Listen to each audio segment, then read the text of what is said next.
আসসালামু আলাইকুম রহমতুল্লাহ। কেমন আছেন সবাই? আশা করছি আল্লাহর অশেষ রহমতে রমজানের প্রত্যেকটা দিন সবার অনেক ভালো কাটছে। তো আপনাদেরকে গত ভিডিওতে অনেকবারই দেখিয়েছি আমাদের বাসার সামনে যে ড্রেনটা হচ্ছে, তো মোটামুটি অনেকটা কাজ এগিয়ে গেছে। অলরেডি ঢালাই অর্ধেক হয়ে গেছে, আর কিছুটা বাকি আছে। ইনশাআল্লাহ প্রত্যেকটা কাজ যেন খুব সুন্দরভাবে শেষ হয়ে যায় এই কামনাই করছি। তো পায়েস বানানো হয়েছিল রমজান মাসে। মিষ্টি কিছু খেতে আসলেই ভালো লাগে না, তো বেশ কিছু দুধ জমেছিল, যার কারণে আম্মু কি করলো, পায়েস বানিয়ে ফেললো। তো খুবই মজা হয়েছে। মায়ের হাতের প্রত্যেকটা জিনিস রান্না বান্নাই কিন্তু অনেক মজার। তো আমার ছেলে মুড়ি দিয়ে পায়েস খাবে, আর আমি কি করেছি, চামচ পাই নাই তাই কাঁটা চামচ দিয়েই খাওয়া শুরু করে দিয়েছি। আর ছেলে দেখেন আঙ্গুল দিয়েও খাচ্ছে। তো কেউ কিছু মনে করবেন না, বাচ্চা মানুষ যেভাবেই খায় সেভাবেই কিন্তু শান্তি লাগে। তো রান্না বান্না চলছে, আর রান্না হচ্ছে আজকে ইলিশ মাছ। তো এখানে ইলিশ মাছ ভুনা করা হচ্ছে টমেটো পেঁয়াজ দিয়ে। আর দেখতেই পাচ্ছেন আমরা ঘরের মানুষ 6 জন, আর 6 জনের মধ্যে 4 জন মোটামুটি খেতে পারি, বাকি 2 জন তো খেতে পারে না। আমার মেয়ে তো মাছ খায় না বললেই চলে। ছোট বোনেরও কিছু সমস্যা দেখা দিয়েছে, আপনারা দোয়া করবেন। তো নতুন অতিথি আগমন করতে যাচ্ছে আমাদের বাড়িতে ইনশাআল্লাহ, আলহামদুলিল্লাহ। তো যার কারণে আমার ছোট বোন মাছ খেতে চায় না। এদিক দিয়ে ইফতার বানানো হচ্ছে, আর গতকালকের বেশ কিছু বেসন রয়ে গিয়েছিল, তা আমি ওখানে আবার বেগুনের যেই বেগুনগুলো কেটে নিয়েছিলাম সেগুলো দিয়ে রেখেছিলাম, আর এভাবেই আজকে আবার ভেজে নিচ্ছি। তো প্রতিদিন ইফতার বানাতেও কিন্তু আর ভালো লাগছে না। অলরেডি 10 রোজা চলে গেছে। 10 রোজা যাওয়ার পরেও মনে হচ্ছে যে কোন দিক দিয়ে যেন 10টা রোজা চলে গেল। আসলে সময়ের কোনো বরকত নেই।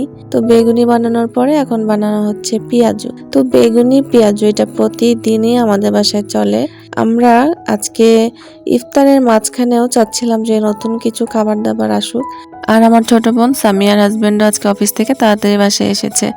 তো দেখি কি রান্না করা যায়। পেঁয়াজ আর বেগুনি তো আছেই, কিন্তু দেখা যাচ্ছে যে এই বেগুনি আর পেঁয়াজু না হলে রোজা যে আছি এই মজাটাই থাকে না, বা এই একটা ফিলিংস যে রোজার দিনে ইফতার বানানোটা, এটা একটা অন্যরকম ভালো লাগা, তো এটা আসলে কমে যায়, ভালো লাগে না। আর আমার মেয়ে তো টেবিলে বসলেই বলবে যে মা কি বানাইছো। তো এই জন্য বেগুনি আর আজকে শুধু পেঁয়াজুটাই বানালাম, আলুর চপ ওগুলো আর বানানো হয়নি। তো এদিক দিয়ে বুন্দিয়া বা বুরন্দা, আমরা বুরন্দাই বলি, এগুলো আছে, সাথে আছে খেজুর। তো মুরগির মাংস রান্না করা হয়েছিল, সেই মুরগির গোশ দিয়ে বুট খিচুড়ি রান্না করা হয়েছে। তো এটাই হচ্ছে আজকে ইফতারের একটা ভিন্ন আইটেম। তো এটা আমরা ইফতারিতে খেলাম, না খেলে নাই। খাবো হচ্ছে আগের রাতে, মানে সেহেরির আগে যে রাতটা, তখন খাবো খিচুড়ি। তো আমি বাজারে গিয়েছিলাম আর 7 কেজি আলু কিনে আনলাম মাত্র 100 টাকা দিয়ে। আরো আছে ছোট আলু, তারপরে আছে শাক, ধনিয়া পাতা, শসা, টমেটো। তো কৃষকের কথা চিন্তা করলে আসলেই খুবই খারাপ লাগে যে ওনারা এত কষ্ট করে সবজি উৎপাদন করে বা আলু চাষ করে, সেটার যথাযথ যে দামটা সেটা তারা আর পাচ্ছে না। তো এটা আসলেই খুবই দুঃখজনক। তো শুধু আলু না, কলাও নিয়ে এসেছিলাম, আর কলার হালি ছিল রোজার আগের দিন আমরা বাজারে গিয়েছিলাম, সেদিন ছিল 60 টাকা হালি, মানে সবরি কলা যেটাকে বলে। আর এখন একটু দাম কমেছে, 40 টাকা হালি করে নিয়ে আসলাম 1 ডজন কলা। এদিক দিয়ে আমরা বুট ভেজে নিচ্ছি। আর মাছও কেনা হয়েছিল, পাবদা মাছ 2 কেজি। আমাদের পরিচিত যিনি আছেন বাসায় আর কি মাছ দিয়ে যায়, তো উনি আজকে বললো যে বেশ ভালো মাছ, তো এই জন্য মাছ অনেকগুলো দিয়ে গেছে। আর এই যে আমরা এখানে ছোট মাছ চচ্চড়ি করছি, আর যে শাক নিয়ে এসেছিলাম সেই শাকও আছে, শাকটা রান্না করব।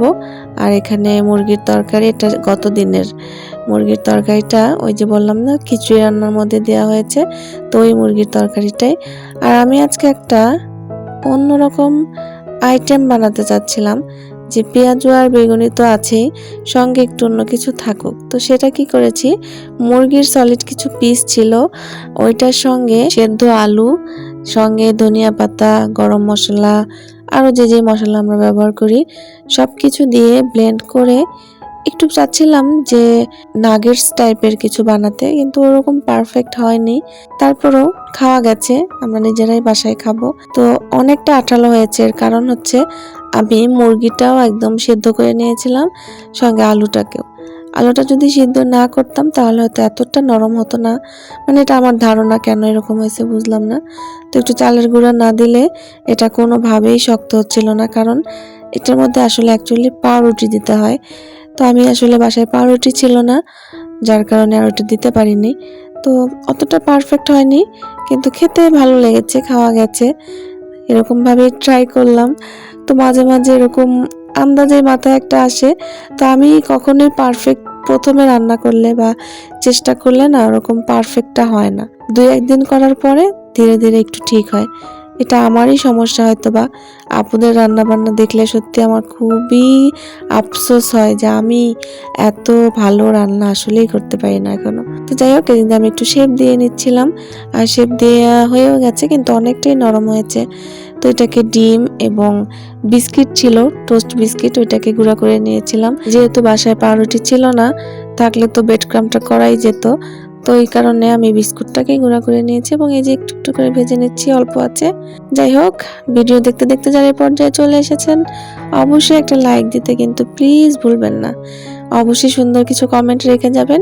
সুন্দর কমেন্টগুলো পড়তে এবং দেখতে তো অবশ্যই অনেক ভালো লাগে। তো এই যে দেখছেন আজকে আমাদের রান্না বান্না। তো বেগুনি আর পেঁয়াজও তো বানিয়ে নিয়েছি, আর গতকালকের ছিল আলুর চপ আর ডিমের চপ, সেগুলো গরম করে নিয়েছি।